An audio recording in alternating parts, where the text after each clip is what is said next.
En la historia más ferviente de Villacarrillo, tiene gran relevancia la época del adelantamiento de Cazorla. Junto a la ciudad principal de la comarca, es uno de los núcleos más beneficiados por el señorío eclesiástico, que se forma tras la reconquista de Ximénez de Rada. Después de ser parte importante de esta Edad Media tan visionaria, la zona se repobló con habitantes de muchas partes de la península ibérica e inició su camino hacia una villa independiente. El historiador Francisco Coronado nos reseña lo más destacado del pasado villacarrillense. Para conocer el momento en el que esta ciudad nace la historia hay que prevenir al viajero que se acerca a Villacarrillo, cualquiera que sea el camino que tome para su venida, que esa primera imagen, inicio de una rica película, quedará en su retina como reseña de identidad de esta ciudad. Será la verticalidad de su estilizada torre parroquial, núcleo primigenio de una aldea que venía a suceder al castillo y arrabal árabe, ocupado por los mahometanos. Hasta que el núcleo urbano al que pertenecía aquella fortaleza vigía, la cercana Isla Toraz, fue conquistado por don Rodrigo Ximénez de Rada, a la sazón arzobispo de Toledo, que venía con las huestes del rey Fernando III en 1235, tras la batalla de Navas de Tolosa, quedó Villacarrillo y esta zona consolidada como del adelantamiento de Cazorla. De aquel devenir histórico se engarza la vinculación administrativa, que no eclesiástica, de Villacarrillo al adelantamiento de Cazorla, un señorío eclesiástico dependiente de la mitra toledana. La primigenia aldea escribió en la página que ponía en marcha su historia el nombre de su primer alcalde, el caballero conquense Muño Priego, del que tomó su nombre por los siglos siguientes, la Torre de Muño Priego. El territorio reconquistado se pobló con castellanos, leoneses, navarros y vascos, cuyos linajes perduran al amparo de numerosas vinculaciones y mayorazgos de higaldía. El crecimiento e importancia de la aldea fue aumentando y así el arzobispo toledano don Alonso Carrillo de Acuña, a finales de 1449, decide hacerla villa independiente. El progreso económico que relanzó a Villacarrillo tras el adelantamiento tuvo su continuidad, siendo ejemplo para muchos rincones de la comarca, hasta la ocupación francesa. Entonces, la respuesta conjunta de los vecinos al ejército invasor, tras los fusilamientos de algunos héroes locales, fue intensa y agresiva, para no dejarse arrebatar lo conseguido durante siglos.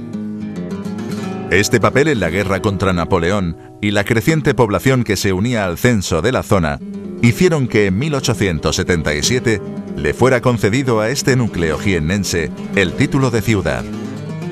La ocupación duró 2 años y medio, desde enero de 1810 hasta septiembre de 1812. El día 24 de octubre de 1810 fue fusilado aquí el brigadier don Antonio Calvache, esforzado militar español que mandaba las guerrillas a las órdenes del general Blake. La respuesta del colectivo villacarrillense a la invasión francesa fue muy contundente. No hay pozo alguno de la población en cuyas aguas no haya servido de reposo a algún invasor galo. Merecen mención 2 personajes populares, Pulido y Leonor Jerónima, por su bravura y exaltación en la lucha contra los franceses.